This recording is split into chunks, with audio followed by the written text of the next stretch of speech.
Hello, everyone. My name is Daniel G. Wilson, and this is the second episode of the Lingua Franca interview series. Today on the interview series, I will be talking to the illustrious and enigmatic Animatist. Hi, guys. Let me start off by saying thank you for being on the show. It is an honor and a pleasure to have you on. And without further ado, please introduce yourselves. Go first. I'm Danielle. Pronouns. I use she, her pronouns. You can also use they, them for me. I don't really care. That's it? You're not going to say what you do in the band or anything? Do anything in the band. All right, it's Danielle. She doesn't do anything in the band. Token girl in the band. Token girl. My name's Brent. He, him is fine. I play guitar in Animatist. I also kind of organize and run the band a little bit, do a lot of the back end stuff, and yeah, we're a band. I'm saxophone and synth. Woo!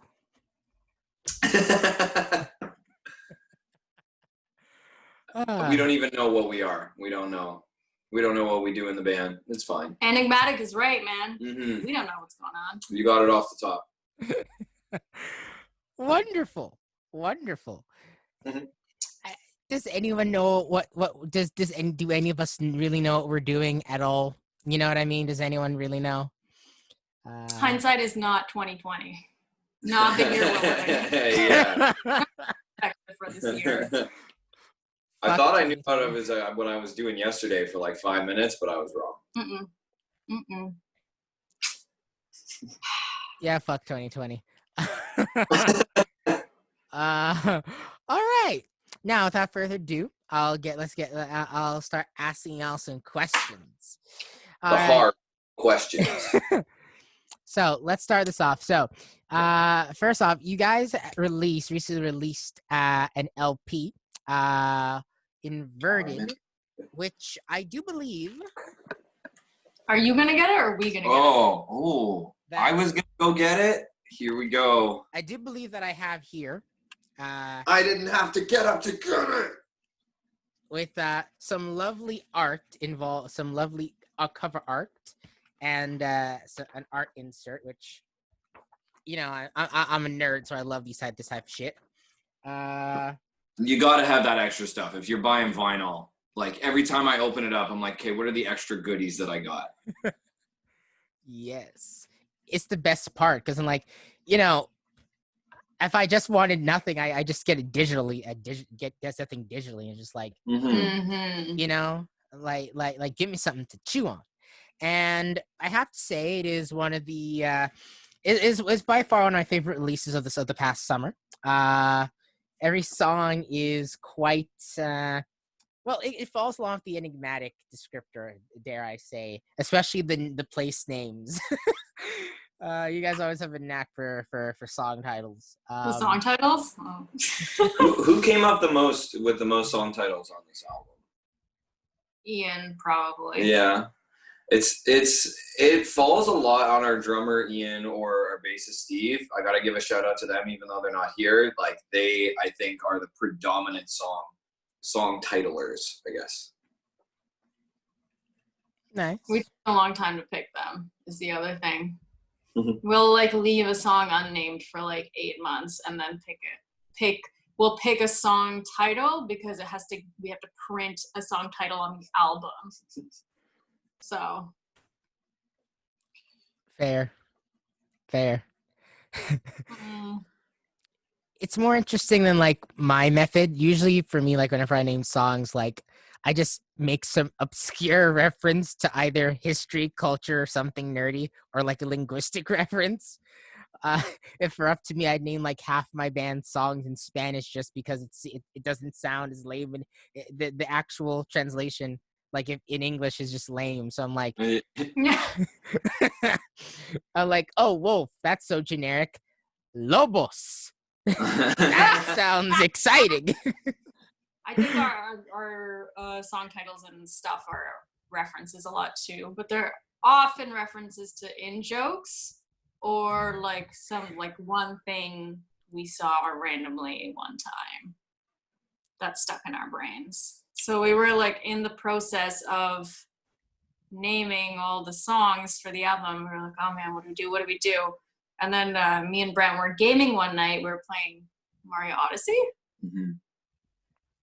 And we were getting up to one of the levels, and the boss battle came, and it flashed on the screen, Showdown on the Inverted Pyramid, and we were like, that should be the album name.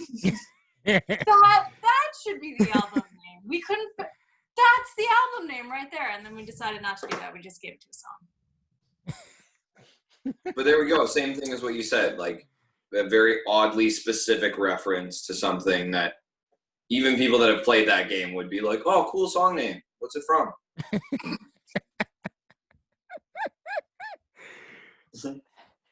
It reminds me of Slint in a way. Like, if you've ever watched like the documentaries about Slint, it's like that same kind of sense of humor and just in-jokes everywhere. Yeah, that was on YouTube, right? Like it's one you can find on YouTube or no? I mean, I'm not gonna say yes or no. You gotta watch out for the sponsors, right? All I know is that I've watched it. But yeah, no, I think I saw the same one, and I noticed the same thing. I was like, "Oh, people have been doing this for a while. We're not, in fact, original. It's just the thing that the nerd bands do." But yeah, I was just about to say that. I think I noticed it happen in like math bands and like technical bands more because it's instrumental. instrumental. It's instrumental, and it might have emotional moments or what have you. But when we're writing it, we're not trying to be like, let's really evoke this emotion. It's just sick riffs. That's what it is, right? And that's what it is with math bands and then instrumental bands and techie bands. A lot of the time, it's just sick riffs. Sick riffs. So we write the riffs first, and then we're like, what do we name this? What do you guys want to call these sick riffs? Sick riff number 37. There it is. That's the next. That's the next song title. I'm gonna just like see an album, your next album or EP or whatever, and just gonna be like, oh, sick riff number 37. So they did do it. It's not unlikely that might happen. You might have heard it. This is an Animatist first right here. This is where you heard it first. Ooh, wonderful. All right. Now, speaking of math and prog and sick riffs, you guys have been a part now in the illustrious, large yet small comparatively scene of Southern Ontario DIY punk adjacent music. There is and has been a very interesting, I guess, progressive, aspect to it as well with certain contingents. So I'm curious, like, what is that like being more involved in that kind of, I guess, for lack of a better term, like prog mathy kind of scene? Do you mean as opposed to like just regular hard rock, I guess? No. more just like what's that like your experience being like a band like that in Southern Ontario? Like what is that contingent like? Yeah, because there's not like really like a honed in prog scene or like a honed in math scene.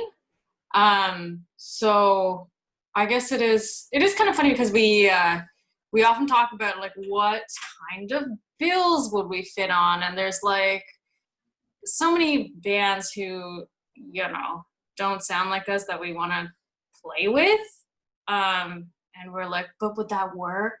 I don't know. And also because we come from a jazz background, we find like we're like always towing the line between rock and jazz and like playing between two types of venues. So like I think like our home base is like you know, loud music venues where rock bands usually play, but we've also like played in like smaller venues where jazz artists play, or we've played alongside jazz groups and jazz bands where we were like a little too rock, and then when we're in the rock scene we're like a little bit too jazz. So it's funny like towing the line and like sitting on the fence, but I like it. It means we get a little bit of two worlds. I think I know what you mean. Like, I felt a lot of times when we're at a rock show, it's like it's too techy or it's not raw enough, but we're not good enough to play with the jazz band. Yeah. Like, when we get there, I'm like, oh, we're like the sloppy, not tight band tonight. Yeah. There's such a different world of like excellent musicianship there, and it's certainly something we strive for. But yeah, on either side of the fence, it feels weird because I don't feel like even the math and prog scenes that do exist, I don't feel like our music is emblematic of where those scenes are focusing as well. It's almost like we don't fit into a scene that's like a consistent scene. We're kind of like jumping we're so enigmatic. No, we're like no, I just you can't define us. I just mean it feels like I've had this experience myself my whole life. It feels like I don't have one consistent friend group. It feels like I'm jumping around to all these different little circles, and I feel like our band is doing the same thing. We're kind of every moment that we're in, we're jumping into a different circle and trying to exist there when we're there. Yeah, which I like. I like it. I think it's a positive thing, and I think that when we try to like pigeonhole ourselves into like one thing or another, it just gets very silly, you know? It's not us in what we do, so I don't know. maybe like, you know, I try to think we try to make a stronger statement one way or another, or be more this or be more that, but I think what we do works, and so we don't have to do that as much. I think it works. Also, like neatly fitting into boxes is lame. Yeah, it's nice sometimes because people arrange bills that way sometimes, or arrange festivals that way sometimes. So it's nice because if you're a little bit of both, they might consider you because you have an aspect of it. But if you're like not enough of that thing, they might be like, no, that's not really what we're going for. But I don't know. Fair. For me, usually like whenever I like book bands or like even the festival, like I focus on rock primarily. But like my definition of rock or punk is like stretched so far that because that is just stretched so far. So like at certain points it'll be like, okay, like it'll be like, okay, like this band, it'll be like, okay, this band, most people are not necessarily going to say this is a rock band, but like this band is basically a rock band, even though they're not necessarily a rock band. You know what I mean? It's like, I often use the example of, say, Prince, because Prince and the Revolution, in my opinion, were like a rock band, right? But because, well, for reasons we'll discuss later on, Prince, you know, people called him an R&B act, or occasionally a pop act, but they never thought of him as like a rock act, though. In my opinion, he was as much like that group, particularly in the 80s, like between 80 and like 87, are like they're one of the best rock bands like in America at the time. Though you never really see them talked about in like the same kind of, you know, in rock circles as much. You know what I mean? So the boundaries of what constitutes even rock, even certain genres, I'm like, you know, how narrow can you really, why make it narrow? You know what I mean? I think that's how it should be, you know, and I think we've talked about this before, where we tend to type things together, and why don't you just make a bill with like sick bands? Why do we think so much about like what people will like? Why do we think about, oh, what this audience is going to be into? Like, if they like this band, well, then we should also put on this band that sounds exactly the same. And why can't we trust our audience a bit more? and, you know, trust them to just have good taste and share that same like good taste with us, or, you know, challenge them a little bit, something they haven't heard before, and trust that they will like it, or, you know, will be open enough to receive a new, different type of experience. Like at least be interested by it. Yeah. So. Well, totally. I don't know if you, sorry, go on. I don't know if you experienced the same in the Mississauga scene, but when I was growing up in the Brampton scene, there's every bill, I think it was maybe because there just weren't that many bands, so there wasn't like an overarching scene where you could be like, hey, tonight is a punk night, tonight is a whatever night, right? A specific genre. But every show that I went to was like, you would have 4 to 5 completely different artists that really didn't have something that put them all together. And that was what kind of defined the scene.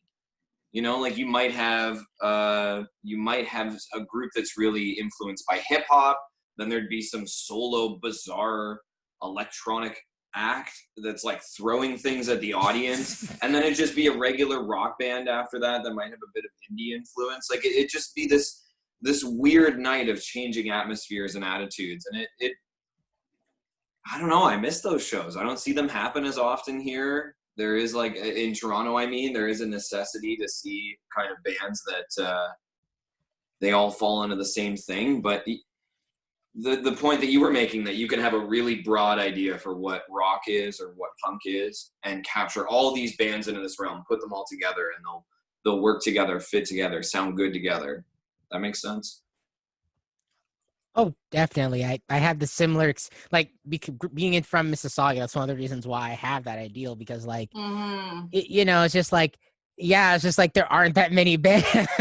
It's like, there's always a contingent of pop punk bands, terrible pop punk bands. Yeah, but there's a lot of them. No, you're right. There's like, it's endless. But outside of that, like, if you actually want to make, like, interesting music, like actually interesting music, like there's only like maybe less than 10 bands at any given point, any given like 5-year period. Yeah. And we all just play with each other because, like, what else are we gonna do? It's like, oh yeah, it's like it's like you can't say, oh, I don't want to play with this you know, hip hop fusion act. I'm like, well, who else are you gonna play with? Yeah. And then the other question is, like, why don't you want to play with them? Like, why isn't that the coolest thing ever? Why wouldn't you be like, dude, we're playing with a hip-hop fusion band tonight, and we're a screamo band. Isn't that wild? And then just let it happen, right? Like, I don't know. Right? Agreed. At least in Toronto, I would say the only issue I would have there, honestly, is more along the lines of, like, just draw for some ungodly reason. There's like, I think there's like I don't know if it's like the audience in that city is like trained to kind of just not necessarily, like, they'll enjoy it. That's the thing. They'll enjoy like a bill that's a bit more broad, even if not necessarily going completely out of genre, but like just kind of bands like that wide assortment of rock music. It's like, you know, like you'll have an all psych band bill, but then like all these psych bands, realistically speaking, like, you know, you could pick one of these psych bands and put them next to a screamo band. It would be the most fantastic thing you've ever seen in your life. But that doesn't happen because, like, I know people just form their insular groups instead of just, like, you know. Yeah, I think it's an issue of this happens with every art institution, whether it's a scene or like a company, a theater, or an agency.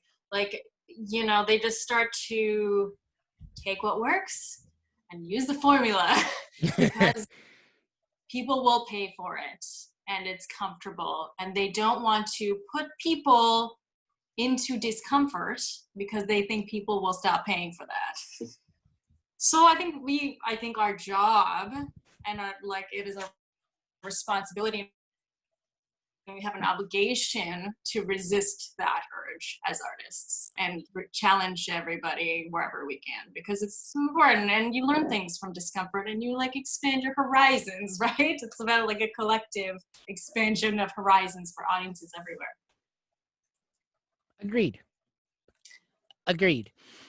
Plus Plus, it also means less all pop punk band bills. Exactly. There, you can't lose. I don't know. At this point, if I was paying for discomfort, it would probably be to see a lot of those pop bands. Oh, that might come off as really mean. I'm sorry. No, they deserve the shit. It has its place. Like there are good pop punk bands. It's already well known as one of them all. There are good pop punk bands, but like that's like 1 in 1,000. Yeah.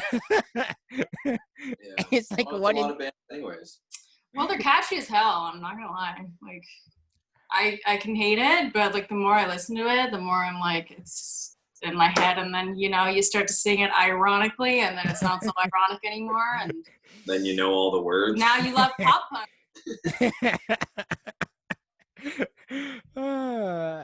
You know. Oh God, I could go on. I could rail against it. You know. I mean, yeah. Like the Buzzcocks were technically a pop punk band. The Ramones are technically a pop punk band. And while I'll forever have my thoughts on, Fall Out Boy, most of them not good. Pete Wentz. Yeah. Pete Wentz is a respected lyricist, and he's half Jamaican. So, well, yeah, that's something really fun. He's half Jamaican. I just found that out right now. Yeah, he's like half Afro-Jamaican. Okay, cool. I think I found out that he was like not white totally, and I was like, oh, I didn't know it was half Jamaican. Yeah, okay. the reason is he basically straightens his hair so you don't notice. I mean, a lot of even people with straight hair were doing that to get that perfect line that comes down that straight. Yeah. Yeah. So there's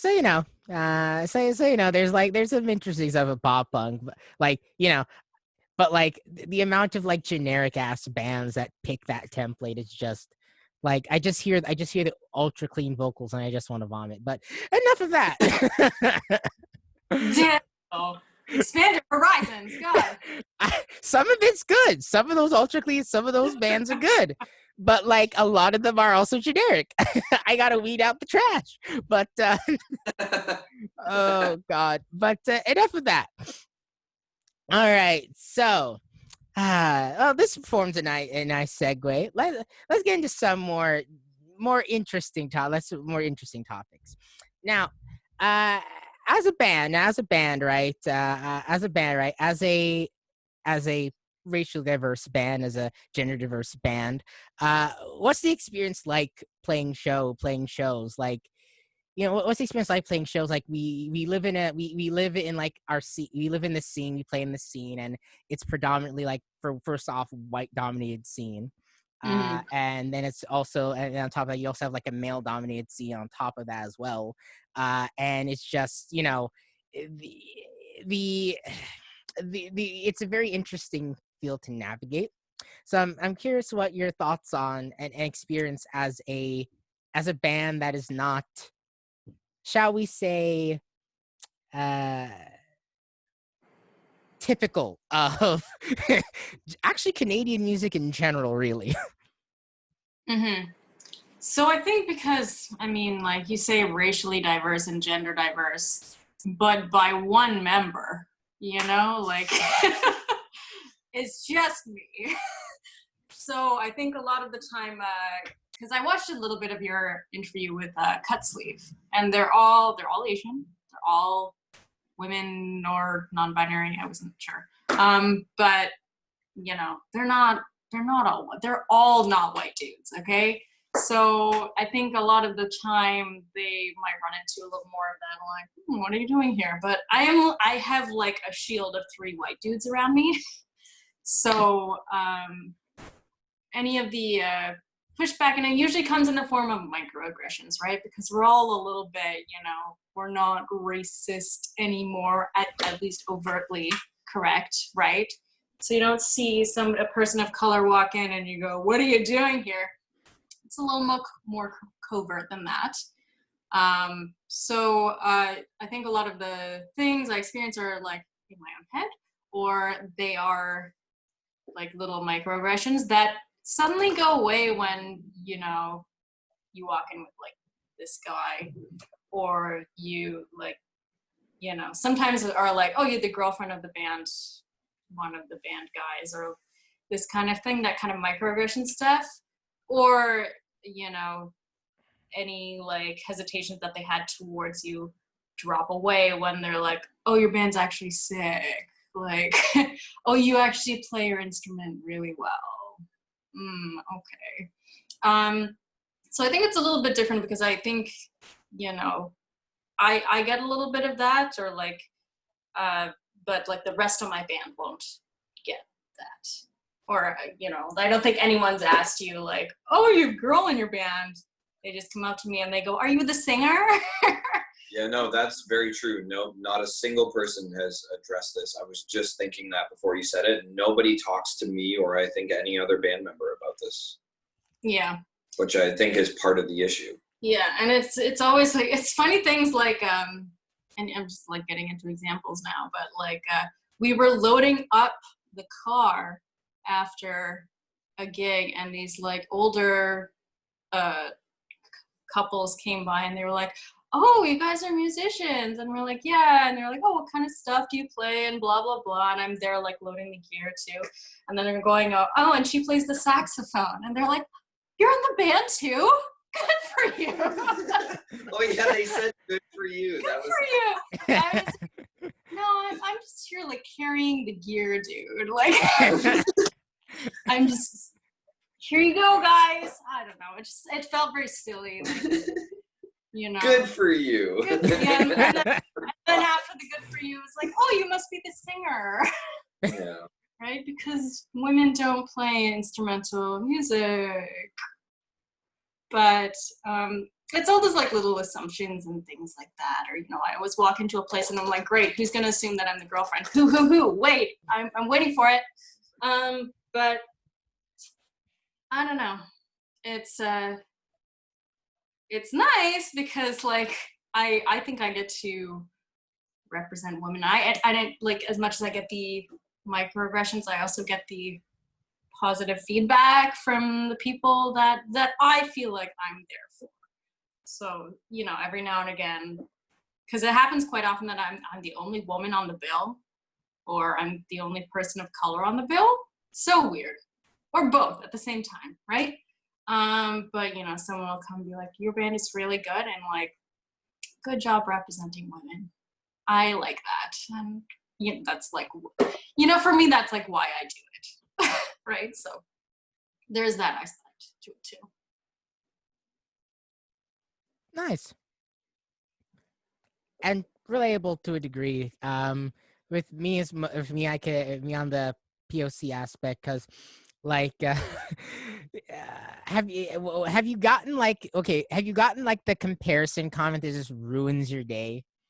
Like for me, it's like whenever I play a show and like people mention like the Bad Brains or Jimi Hendrix, I enjoy those like artists, you know, respect them because, you know, you know, right? But like at the same time, it's like, are those the only people you can compare me to? Like, I'm more influenced by Texas is the reason, for God's sakes. No, I know what you mean.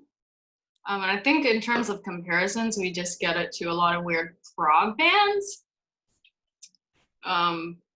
But as an individual, which is I think what you mean, because you're the only Black dude in your band, right? Yeah. As an individual, I don't think there is a lot of representation for South Asian women in rock or alternative rock or experimental rock. So when people are trying to think of comparisons, I generally, like, nothing comes to mind, not even for me, right?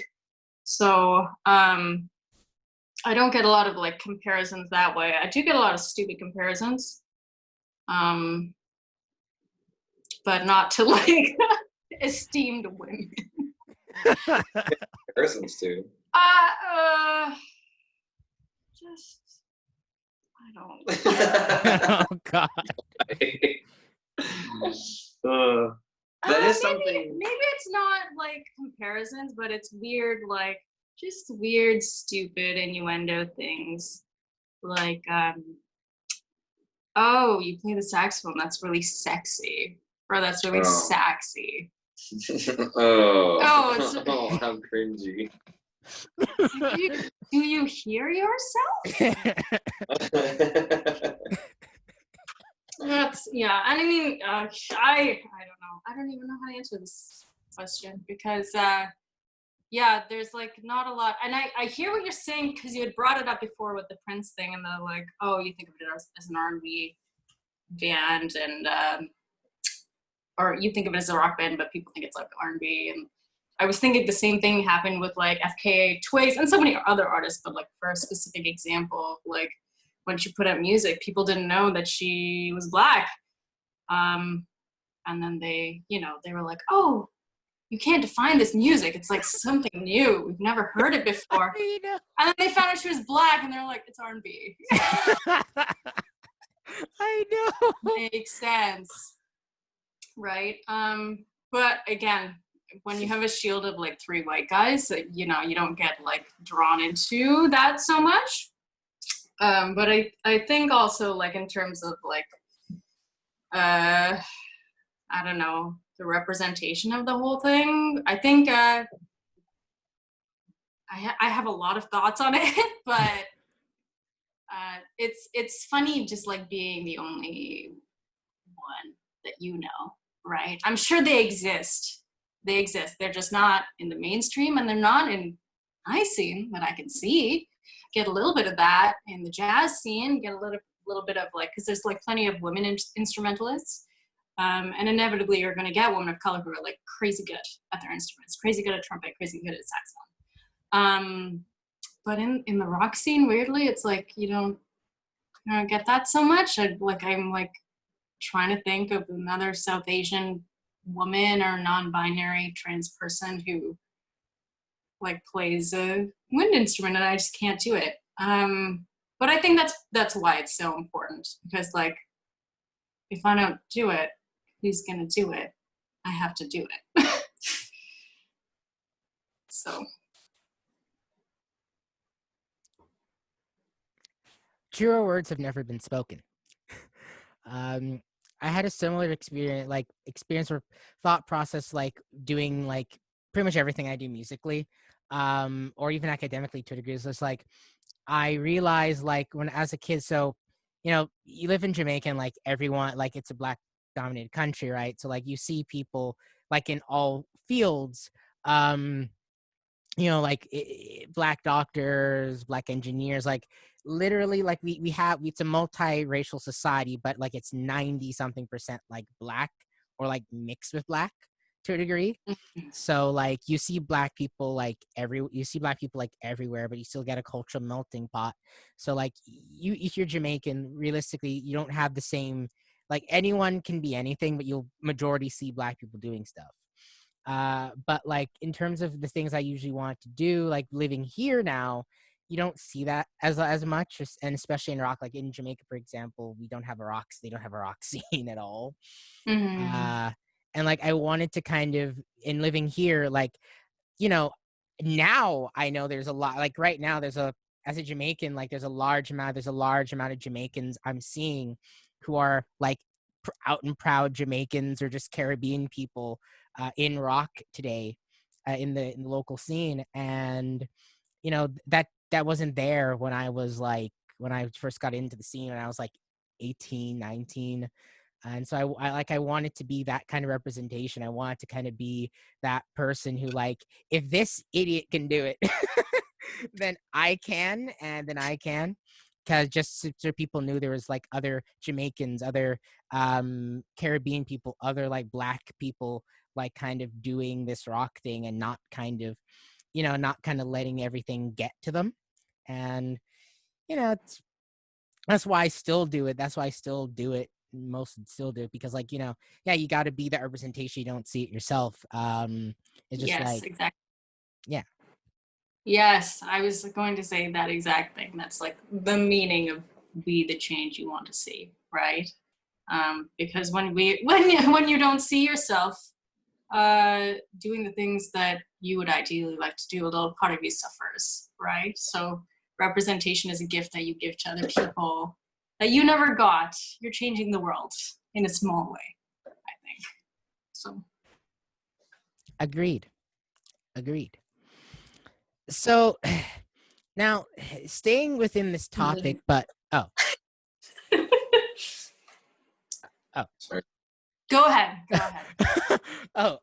Okay. Staying within this topic, but kind of narrowing it down into a more personal aspect. Now I'm curious. Like, now Danielle, as you know, as a non-white person in rock music, while you know, like, you know, rock music and all of its offshoots are descended of, like, you know, come from, like, BIPOC music comes from black music and then got influenced by music from all over the world, for example.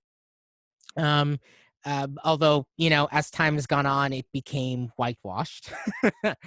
My question for you, like, actually, like, what made you get into that? Like, you know, like, as I'm sure I'm not, you know, like, for me, like, thankfully my family, like my mom's family, for example, are very, like, you know, we get called Oreos a lot. I called an Oreo in my lifetime. It's ridiculous. Yeah. And because of, like, them, like, I kind of grew up kind of not being afraid to like rock music, you know what I mean, or not being thing. Like, usually when people would call me like those names or whatever, I would just like, well, I wouldn't throw a middle finger up to them, but like I just be like, I just give them the one eye and just kiss my teeth.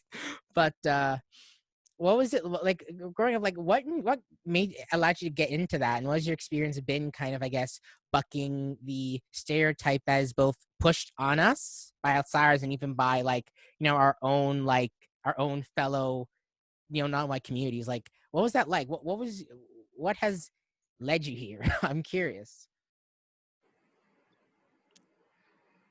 So when I was growing up, I didn't actually push back on stereotypes a lot. I don't know. There's so many things. So, like, you know, growing up South Asian, I didn't actually, like, you know, I dabbled a little bit in, like, East Indian music and this kind of thing, Asian music, but, like, I didn't get a lot of it growing up. That was not my exposure. When I was growing up, we listened to the Beatles and Eric Clapton and white music, you know, like, made by white people, right? My dad is a musician, so that's where I got it from, and that's why I started learning music.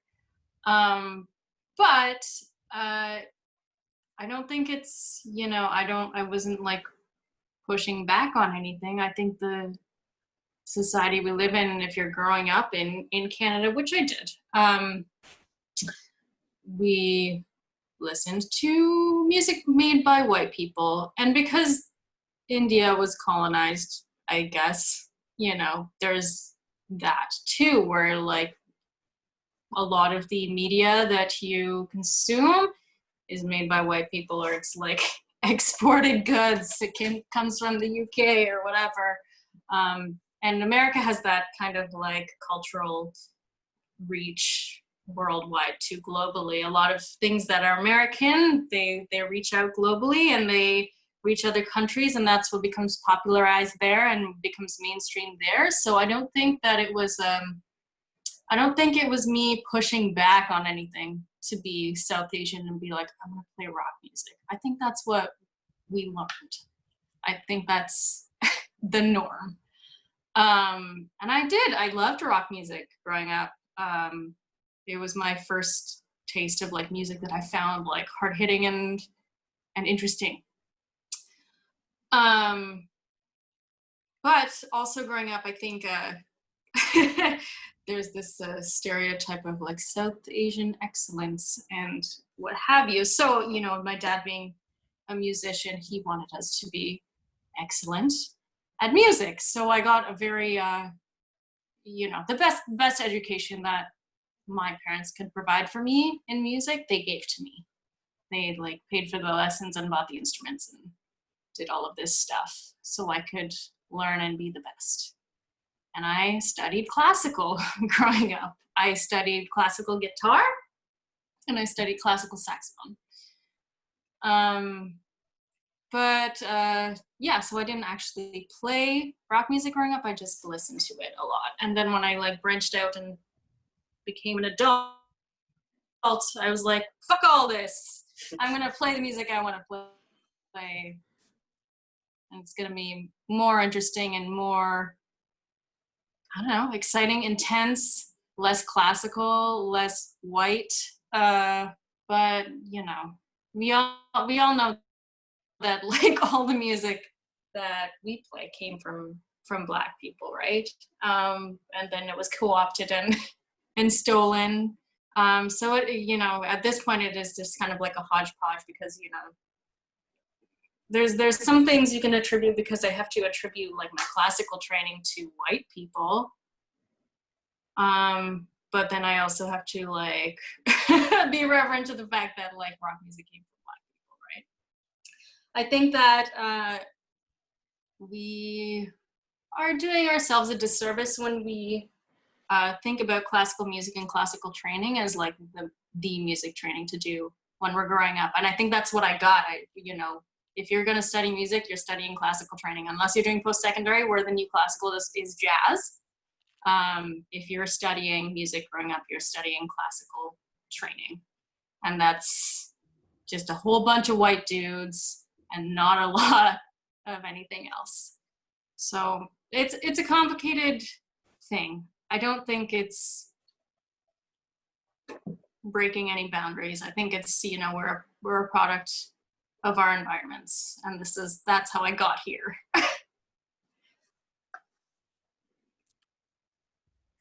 Fair. And relatable. To make one, comparison. Tell me if you've ever gotten this comparison before. I guess in terms of from that what you just told me. I reminded of I think it was either an interview I read or watched. No, it was an interview I watched with Yvette Young. Who, audience, if you do not know who Yvette Young is, if you want to talk about like POCs playing awesome music and riffs, for example, check out her and her band Cadet. Literally, I every time I see her perform, I want to either quit guitar or just practice more or cry. both involve me crying. But no, she said like her parents like came from China, and like I believe her dad is a musician. I think both her parents are kind of in the artistic sphere. I think her dad's like a musician. And like her growing up, she studied like classical, I think piano and violin. Was it violin? And stuff like that. But then as she got older, like we became an adult, and after she went through music education and whatnot, she decided to go into rock music, play guitar, teach herself guitar, because like it became a source of a kind of freeing thing for her, and she just kind of went from there, right? I went from there, right? So that's an interesting kind of, I guess, parallel I dare make in terms of the interesting ways of how, say, we I guess is, or POC experience of just like your parents want you to meaning well, they want you to kind of go through what is I guess a classical education, or kind of go through certain routes, but then like we become adults and we're just like, yeah, fuck this shit. my own mom, when I was younger, she got me piano lessons. That only lasted like a couple of months. Ironically, I didn't express musical interest until I was 16. And I got into rock when I was about 14 to 16. My brother and sister, my mom tried giving us all getting them like violin lessons as kids. Never stuck. I'm the only one who plays an instrument. Who plays instruments now. So it's interesting, kind of, I guess, that almost kind of shared aspect, I guess, where, you know, in contrast to just, oh yeah, we just picked up the guitar one day, like a lot of us did, but like that kind of background in relation to music, it's interesting. Absolutely. Agreed. I concur. It's cool to know that about Yvette Young. I didn't know that because she's obviously like a bit of a hero in the math rock scene. She's an incredible player. I didn't realize she came from a classical background, but I think that makes sense with a lot of the style she plays with. So she's insanely technical. Oh yeah. It is frightening, like how skilled she is. Like it is legitimately scary. I think I've had that same reaction of like, well, I should probably just stop playing guitar. She did it. Like, there it is. That's the best guitar. I can't do that. That's everything I wanted to do. It's done. Yeah, she did it already. All right, whoops. I'll see you later. Oh man, the only other person, like I guess, like in an American context, like I would, I guess, compare, but staying more in terms of a just kind of more almost traditional kind of proggy kind of avenue, I guess, would also be Tosin Abasi, uh, another monster as well. Although you know, I'd be remiss to not say there are differences. Like in his case, like he you know, he often would describe, like, I think he's self-taught as a guitarist for the most part. Wow. But right. Fuck, man. Fuck. But like he would often say, like, his parents like wanted him to kind of go to the whole university route and everything else, instead of just strictly pursuing that. So again, that's another avenue of that, where it's just like, you know, that's a POC experience, the POC experience, an immigrant, you know, experience. So like, you know, your parents want you to kind of, you know, they mean well. They want you to have, make sure you have a good life, and you know, from where they're coming from, sometimes it's just, it makes sense. Like being a musician, they don't really think that there's a there's a place for you in terms of, like, you know, how you get, you know, a good job or different things. But it's always interesting seeing that kind of, I guess, shared experience in a way. You know what I mean? Mm-hmm. There's a push pull to it as well. There's just a funny like thing that happened where like my dad, you know, I went to school, like I did music throughout school, and then I went to university with a major in theater and minor in music. I completed my degree with that. And my dad like paid for all the lessons, bought me the instruments, made sure I did all the conservatory exams before I left for university.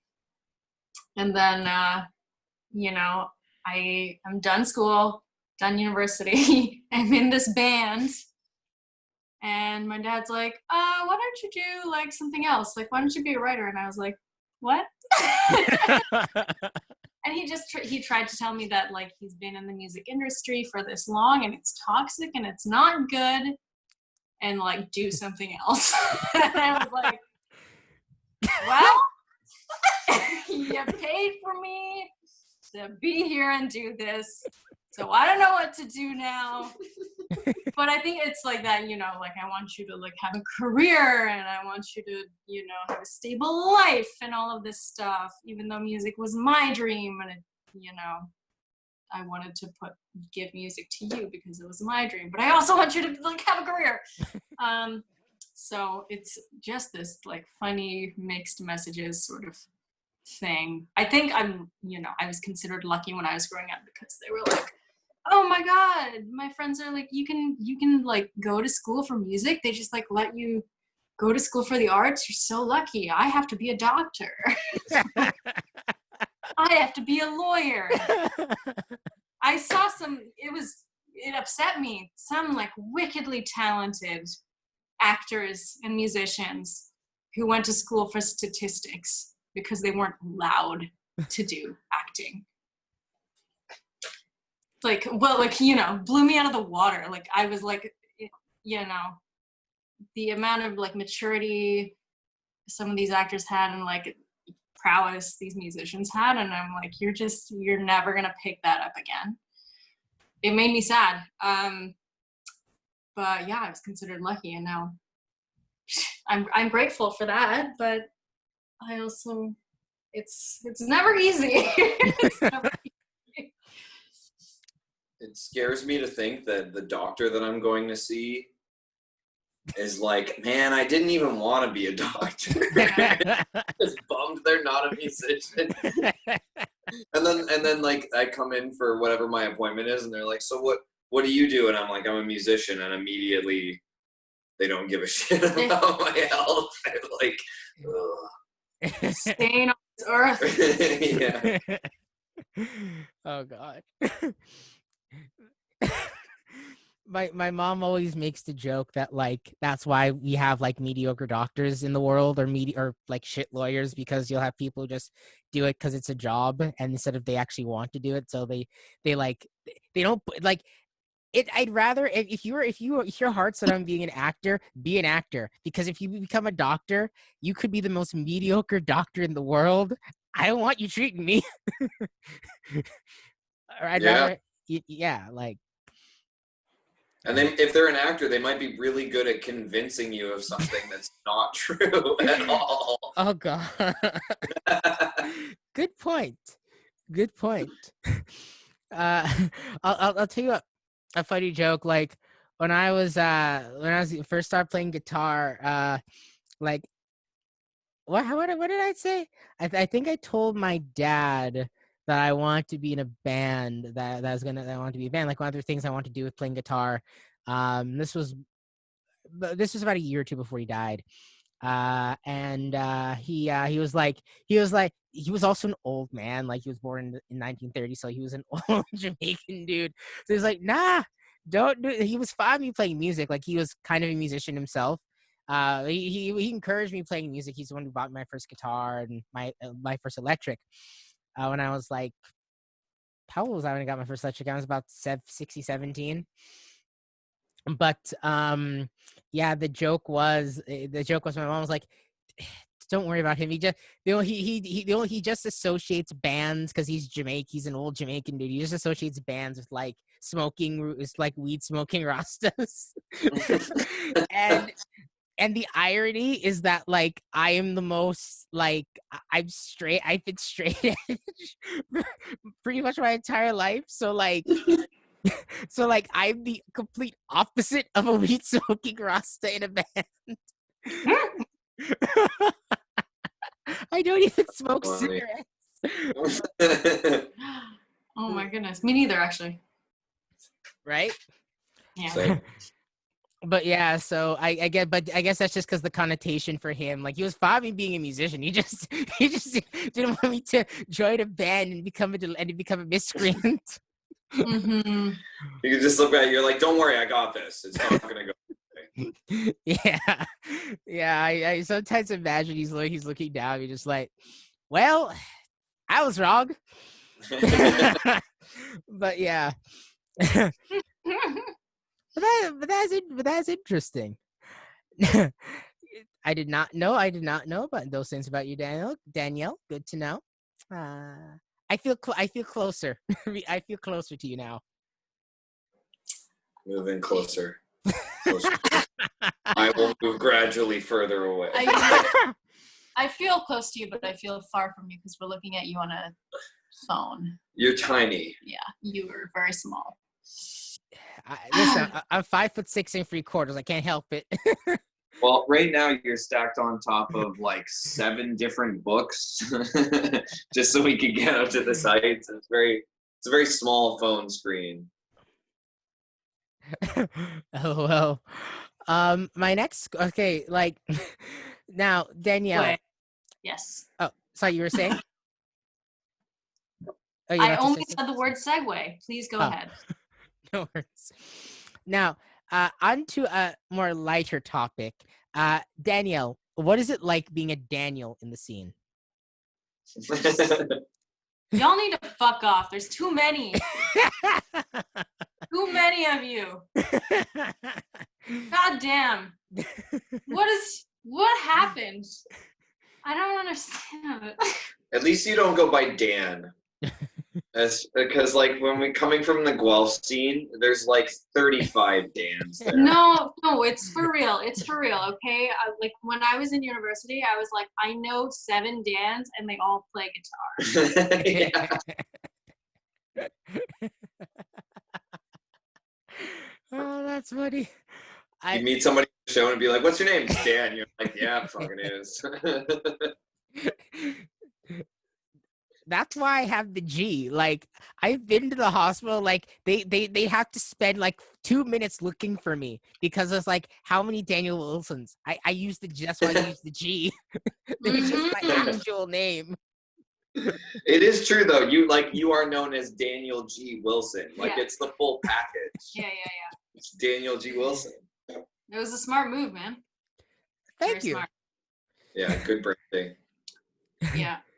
It's funny because, I mean, to bring it back to the race thing, my mom wanted to give me and my siblings, easy names because she didn't want our names to be hard to pronounce. And her name, of all things, is Lorelei, and people couldn't pronounce that or spell it. So she's like, heck if I'm giving my kids, like, some, like unpronounceable whatever name. Like she knew how hard it was. Yeah, so they're getting easy names. They're getting the whitest names you could possibly imagine. Oh God. Yeah, I think that's a common thing. You know, it's like ethnic people, and particularly like non-white ethnic people, like you know, would you know, like make their anglicize their names, right? But then when you're a non-white ethnic person, it's just like people specifically will not know how to pronounce a name, like Shir Sharonin, for example, or Siobhan. Like you see these Celtic names, and like people will know how to pronounce it. You just tell someone, "Oh, my name's Siobhan." It's not spelled Siobhan. Like here, like that's not how it doesn't sound like how it's spelled. But oh yeah, Siobhan. And then, but you tell someone like your name, and you're not a white person, and then suddenly they can't pronounce it. It's like, what? Oh yeah, it's bad. I don't, and it's funny how people never. I don't think people ever really realize that inherent bias they have. It reminds me of a Key and Peele sketch actually. Of course. And it's funny because and it's even weirder considering the fact, like, you know, like the hardest names are like, for a lot of like even like non-white ethnic people's names, like our names are not even the hardest to pronounce. Like in my case, right, like Jamaicans, like your last name, your name is usually like a standard Old English name, or maybe something in a Spanish kind of name. And then whatever like your last name is based on either different things, often to your racial ancestry. So like, you know, I could have been named Daniel Hanna if I was like Lebanese Jamaican, or Daniel Chin if I was Chinese Jamaican, or Daniel something German if I was German Jamaican. But like, you know, have you ever like looked up like Icelandic names or Hungarian? Oh God, yeah. like those are actual hard names, but people don't talk about that. But whatever. Yeah, we're also not in like a lot of close proximity to like Icelandic names in where we live. But everybody knows how to pronounce Bjork. Like that's like one of the most common. Everybody knows that, even though it's only a little weird with the J, but it's still like everybody figured out what that name is. It's the same as like Game of Thrones. Everybody knows how to pronounce all of those characters' names. They learn it in like 2 seconds. Oh yeah, Daenerys Targaryen. Yeah, I got it. Like, wait, you just learned that name out of nowhere? It's funny you bring up the last names thing too, because my last name is Fernandes, which is Portuguese. And that happened because of like missionaries and stuff, you know, way before when I was born. So people get confused by that a lot, or people say, oh, you're Danielle and you're East Indian, that's a French name. Your last name is Portuguese. What's all that about? What are you? In short, everybody wanted me to be white. And here I am. That is a concern I have had myself. So like you'll notice like the way I talk, right, is just like it's just a standard Canadian, like Southern Ontario Canadian accent. Without, I don't say a boot, for example. It's just like a standard Canadian non-accent, though, it is an accent, but I don't realize it. Mm-hmm.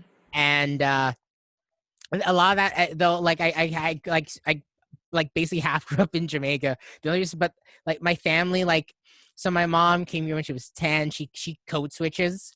And my dad never left the country. So like he still talked like thick Patois, and like I grew up around people speaking like Patois as their first language. And I understand it fully and I can speak it, but I never got the accent because like I was never encouraged to code switch. My dad always wanted me to speak proper English. Yeah. That's huge.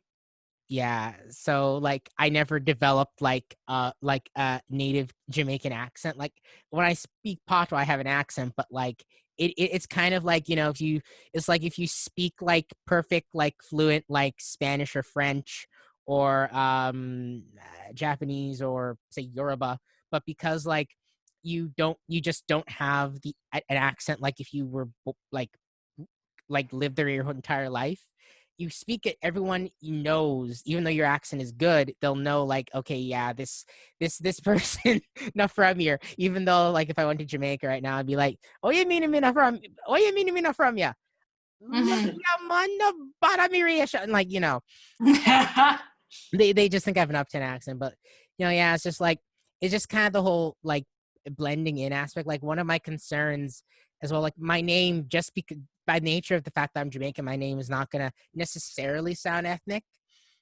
Even though we actually analyze it, like, okay, yeah, he's Jamaican, it makes sense, named Daniel Wilson, but like at the same, because like I have a mixed ancestry, but like we never can.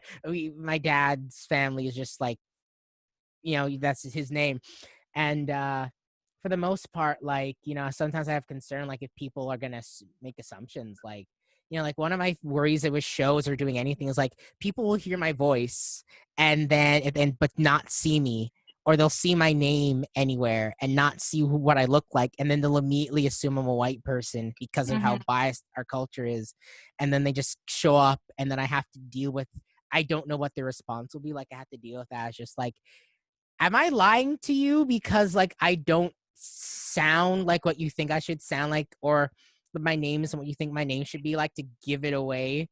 And like I it's always a concern I have. I mean, like I've had people like admit to me, like upon meeting me, like, wow, they expected my voice to be deeper, or wow, you seem less intimidating than I expected, or etc. etc.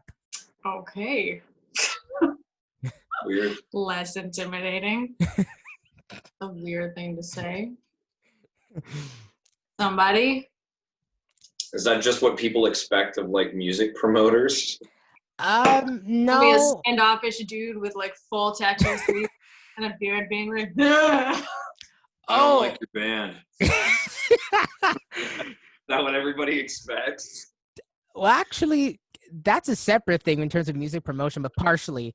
No, just interactions, like expectations of Black people, for example. Like, I'll be more intimidating, or I'll be deeper voiced, or a more masculine bull type. You know what I mean? Yeah.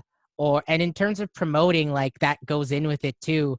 Like usually people, like I've had people, I've had a few people who don't know me, like hear about me, and they're like, "Oh, Daniel G. Wilson. He must be some kind of he must be some kind of gruff dude promoter with a cap or something, and he like smoking a cigarette. And yeah, I don't like your band, or like or some shit like that, or like some kind of problematic thing. And it's just like, nope. I've had people walk past me at shows. Like just walk past me because they don't notice I'm the promoter.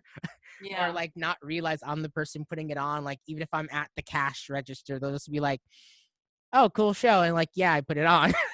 Yeah, that was me. Come on, respect a little bit. Yeah, it's dealing with those is always interesting. The walk past is my favorite though. I at this point I just go tap people on the shoulder. It's like, hi, I put the show on. I was just trying to say hi to you, like welcome to the show. You could acknowledge me, you know. You wouldn't do this to, I could name every other white or white passing promoter. You wouldn't do this to them, would you? Or, you know, the shit with bands, stuff like that. But, you know, but enough about me. I was feeling you on that walk past. This one time we were playing a show in a frat house, and this guy was watching, and he came to us. He came to us after, and we were standing in a line watching the show. Came to each of the members, was like, "Your band is really good. I really enjoyed your set." To Ian, and then Steve, and then Brent, and then he looked me in the eye and he walked that way. That was so lame. Yeah. I remember just watching him walk away, just being like, "Wait, what the? Wow!" You saw me. You saw my band. Even had a chance to like be like, "Oh, when you were in the band, I recognize you now. I looked at you." No. Yeah. No. Cool. All right. Man. Oh man, yeah, it's just explaining these things to people. You know what I mean? It's just explaining these things to people. It's like it's the weirdest thing, and it's weirdest thing is like even the avenues I have where I can kind of pass technically because of the name aspect. Like it's only if people do not do any research, right? I'm sure like Danielle, you could probably like I guess have a similar experience there. I'm not sure, and just like as you said, people see your name and they're like, where are you from? What are you? Kind of thing. What are you? My favorite question.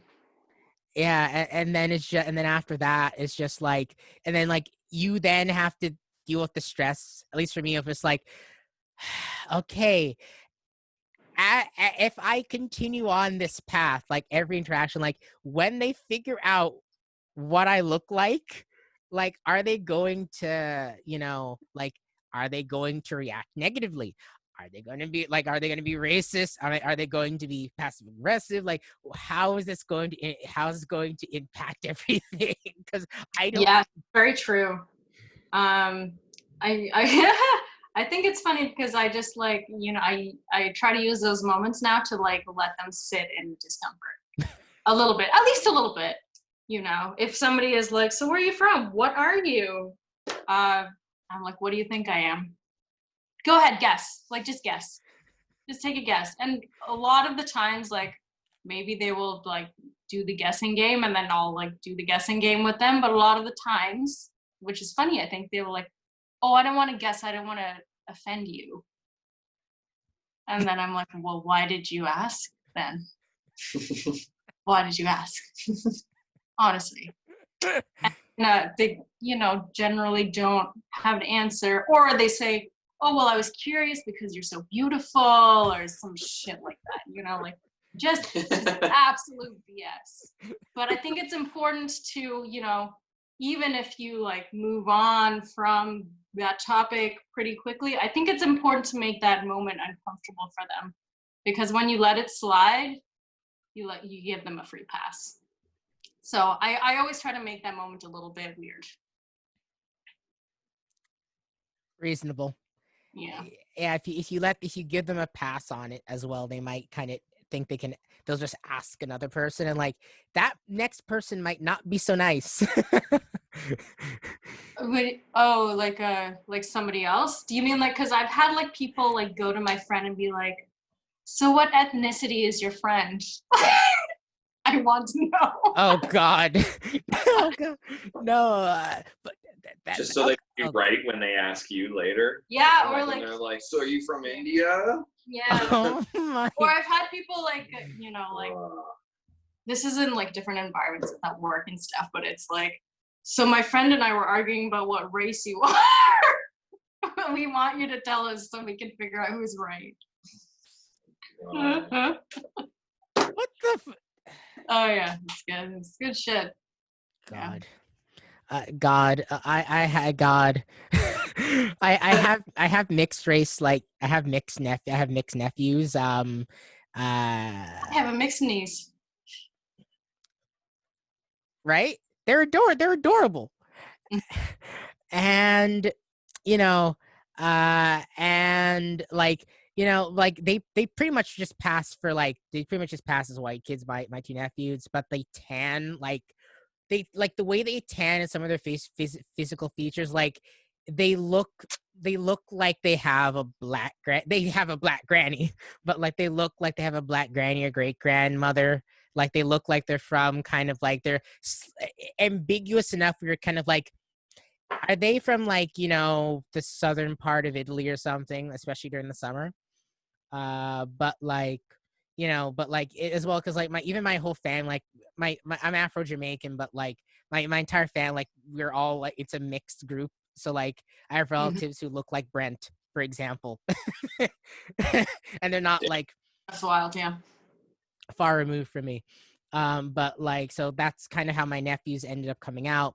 But like like I just imagine like when they get older, like it, like especially because features can change. Like I was a very pale, very, very, very, very, very, very pale child when I was born. Wow. And like I enjoy the fact that I don't get sunburn right now, because I'm just imagining if I stay that complexion to now, it'd be interesting, right? Oh yeah. One of my favorite things about being brown. Yeah, I get sunburn. Oh God. I just imagine like the questions my nephews will have to deal with eventually are just like, well, what are you? And then they're just like, I just know one of them's probably gonna be like, be one of the not so nice when you ask that question. Just be like, oh yeah, I know fa. Oh yeah, I know. Just turn on. He has like, oh yeah, I know fa. Yeah. Yeah, I gotta see of your life. Yeah, I gotta find you a job. Oh yeah, I know. Oh, that's good. Yeah, it's funny that you brought up your nieces and nephews, because I've been seeing so much more of my niece since we've been in quarantine, because I'm like helping my sister with childcare, and she was super white when she was a baby. She just looked like a white baby. Okay, but she's 5 now, and she's just about as brown as I am. She's half East Indian, half Polish, and she's 5, but she self-identifies as brown. And I think a lot of it is because she is in a class full of white kids, and she knows that even though she can pass for white in some ways, like she has this like long chestnut brown hair, and she's super cute and stuff. But like when she talks about herself, she says, "I'm brown." So it's going to be a journey for her. Oh yeah. Oh yeah. Yeah. The pains of the pains of being the pains of identity in like in especially in like in like a white dominated society. It's not fun. It's not fun. It's not fun. It's not fun. But like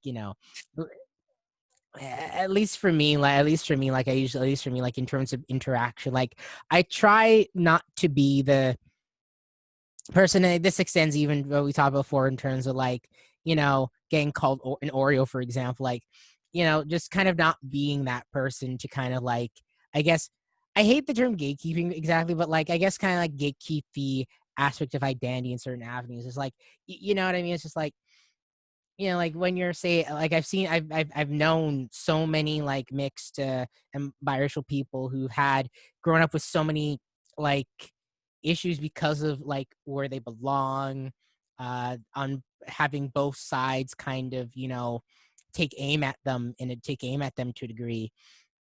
At least for me, like I try to kind of be like you are who you are. You like, I always just say you are who you are. Like you are, this is you. Like you are, say you're a half black person, you are a black person, but that doesn't necessarily mean you aren't part white. You know what I mean? Like this is who you are, and like it's up to you to kind of decide on which side of the aisle you stand with in certain avenues. But your identity is that's who you are. Like it's you as a person, everything about that, right? So at least I try to do that. I hope like as our society changes and becomes more intermixed, more people, more kids don't have to kind of make that distinction. You know what I mean? Like even in Jamaica, like we're all aware of, like, again, I come from mixed family, but like pretty much everyone in my family, like are basically like identify as black people. We don't argue about that. We're Jamaicans or black people. And if we're like mixed with, say, other stuff as well, it's like it's not really an identity crisis. It's just, we're black people. It's just like this is who we are, and it's just, there's something beautiful in that. So I kind of hope that, like, at least in Canadian society, I'm not touching American society. I'm not touching that. We are not so different. Yeah, we're not that different. We're not that different, but like I don't like live. For one thing, I don't live in like the United States, and like they also have they like, we're not that different, but we do have a different type of history, even in terms of like demographics. So like they have a completely different history in terms of like even different like racial identities, classifications, mixed race population and whatnot than here. So like this extends to just general worldwide, but like focusing mainly on Canadian society, because we're not that different. We do have our own specific crosses to bear. Like I hope that one day, that like we're not like, it doesn't become an issue. It's just like, oh yeah, I'm me, this is where I come from, and then we all just get along. But I can dream. We can all dream, Daniel.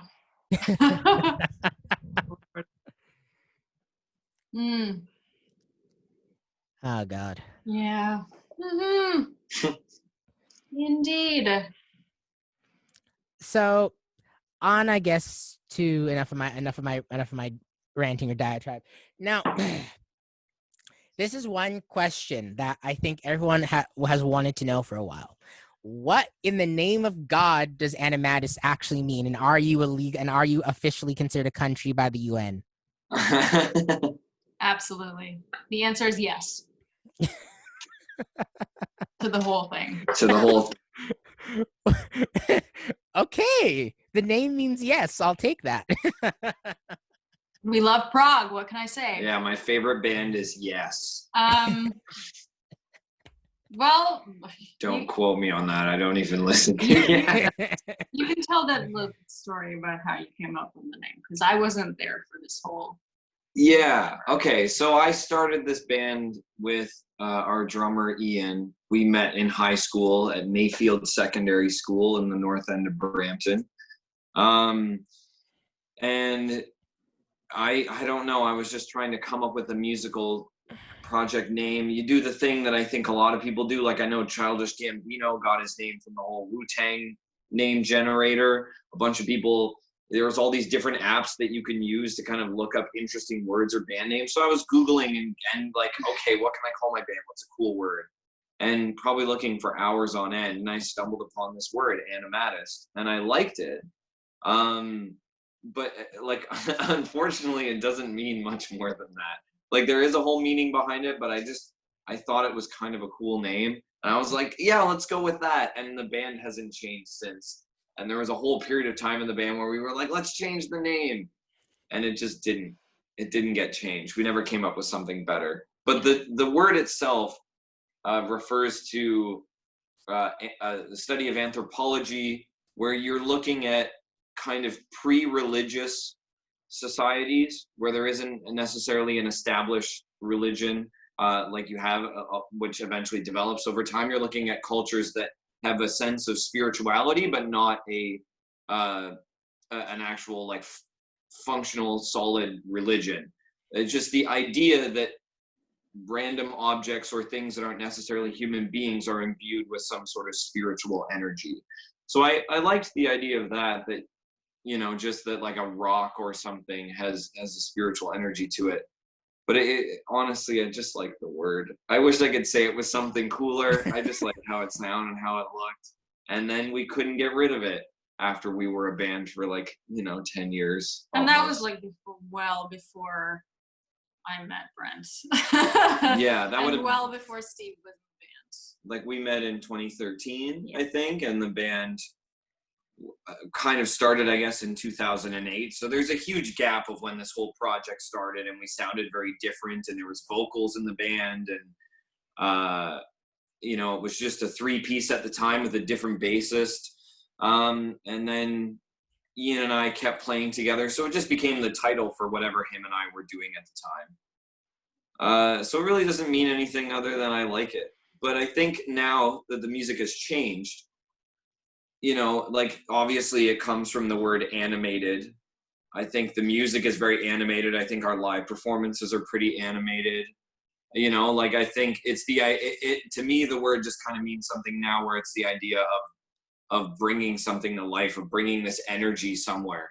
And I think that's kind of,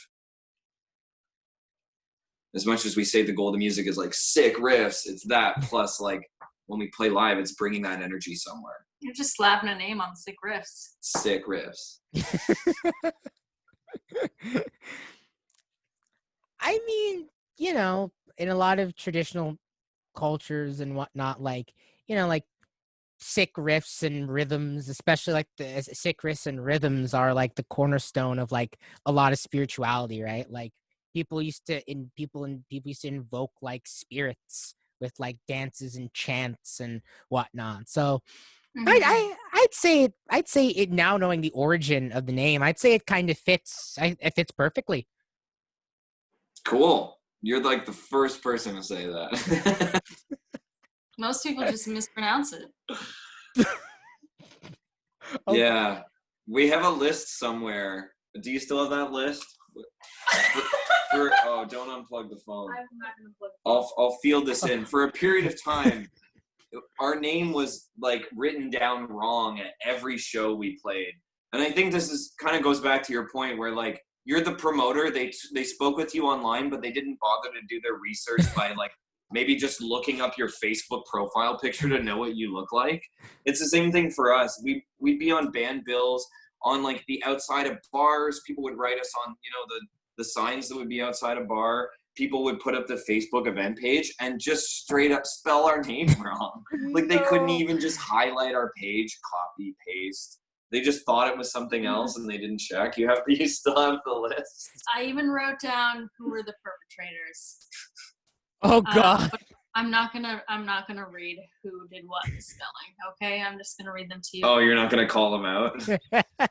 You know what? Fuck it, I'll call them out. Call them out, baby. Call them out. Animatist with an I instead of a was Guelph Jazz Festival. Animatista was like one of our early shows. Yeah, we didn't get to who wrote it down. It was written, we like walked to the venue and we saw the sandwich board and they just added an A at the end. I don't know. I think it was in Guelph. No. I think it was Van Gogh's ear. I thought it was Toronto. Whatever. Oh, either way. Animatists with an S at the end, Bovine Size Club. That was when we played that. I don't know who the promoters were. I just worked on the venues. Animatist, like ANAMATIST, which is just a misspelling. That's fair. I wrote down everyone for that. Animalist. Yeah, we get that one a lot. That's a common one. What the fuck?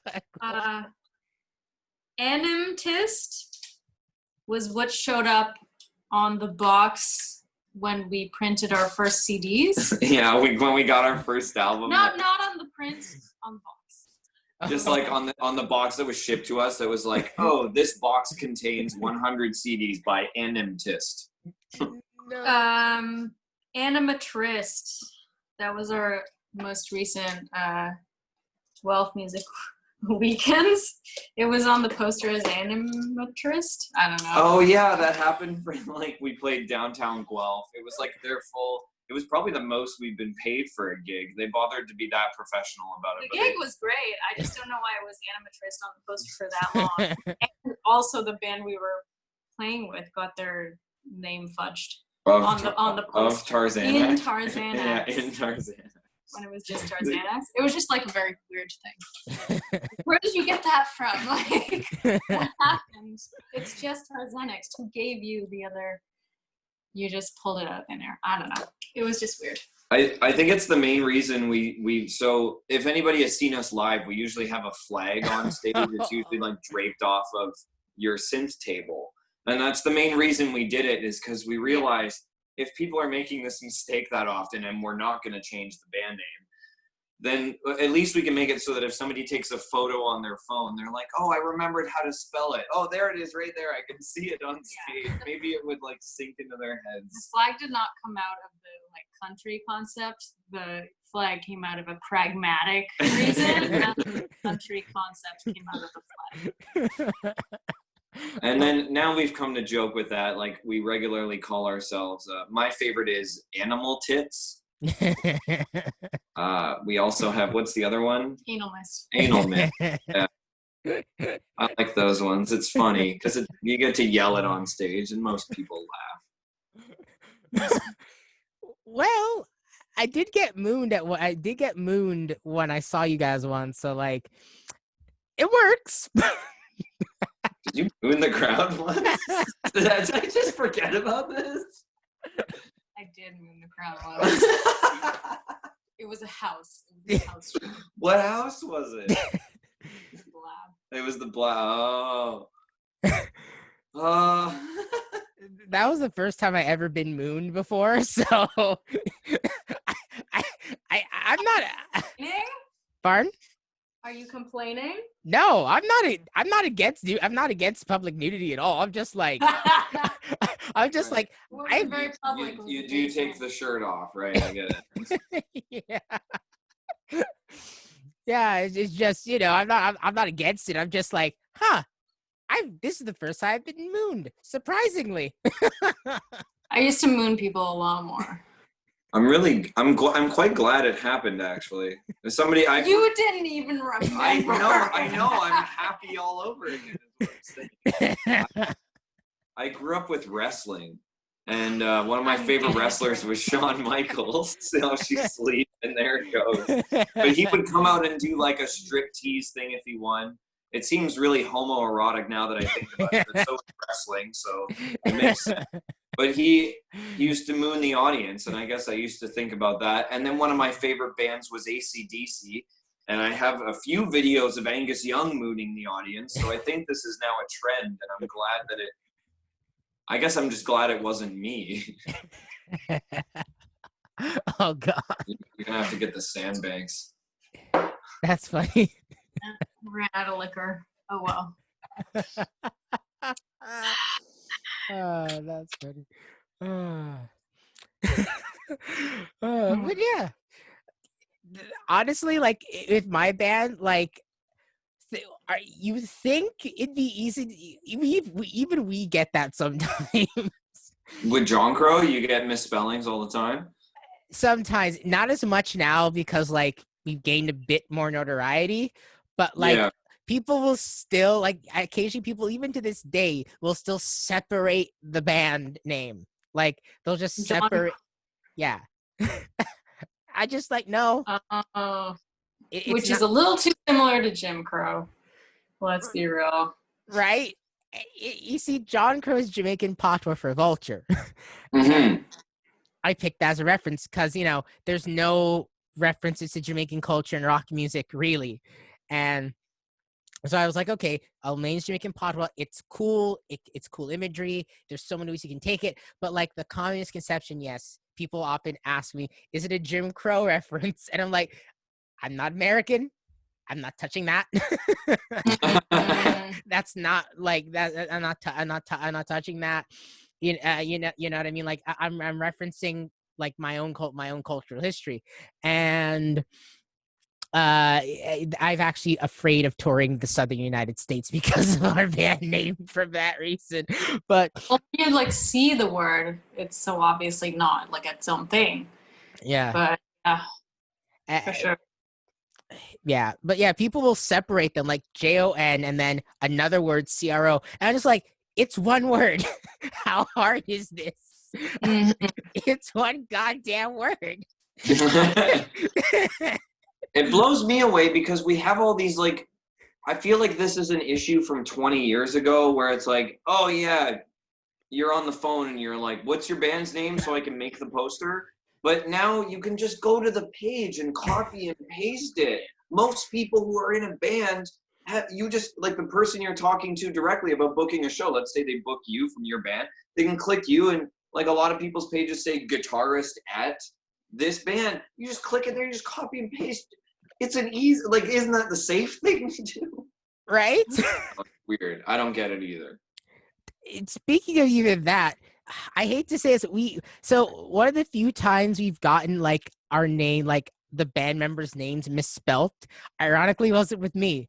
So recently we got like in a local paper. I had no complaints about that at all. Like the press, it was wonderful. But like the only real mistake, which couldn't have been fixed, which we couldn't fix because like it was actually already published, sent out, whatever, and I didn't know. They misspelled our bassist name.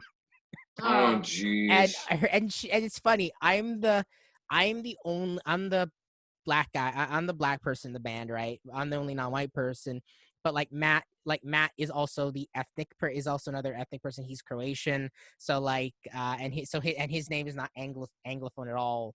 His last name, Mikkeljen. And no one ever has issue spelling his name, ironically enough. Thankfully, I've always been concerned about that. We did when we had another bass player from the same kind of ethnic region. Someone asked me like, are your bassist and drummer brothers? Because and I'm like, no, they're from the same ethnic region if that's what you're referring to, but they're not brothers because they kind of the Eastern European Central Asian eyes. So in that regard, because they technically look like Matt, like they look mixed. So I'm like, wow, my two bass players, my bass player and my drummer, the two white people in the band, this was years ago, got technically profiled. So funny. It was funny to me. But no, like someone misspelled like Kieran's name, and I'm like, so hold on a second. So this is the only technically Anglophone all the way through, kind of like Anglophone British Isles person in the band, right? Like I got some Irish in me, but it's heavily diluted. I'm like, how did you misspell her name? Yeah. I thought this was a standard name, but that was funny to me. I'm like the one actual Anglophone name we have in the band, that's the one that got misspelled. I just found that funny. Oh, goodness. Oh god, people are just bad at it, I guess. I don't know. Very much so. And with promoters, I always find that even funnier. Again, it's just with the pronunciation thing. It's just you think as a promoter, you do your best to kind of ensure everyone's comfortable. Some people especially if they're older white guys, okay, you accept it where it's not too egregious. Okay, you have to remind them how your name's actually pronounced all the time. Just because okay, it's not what they're used to. They're old.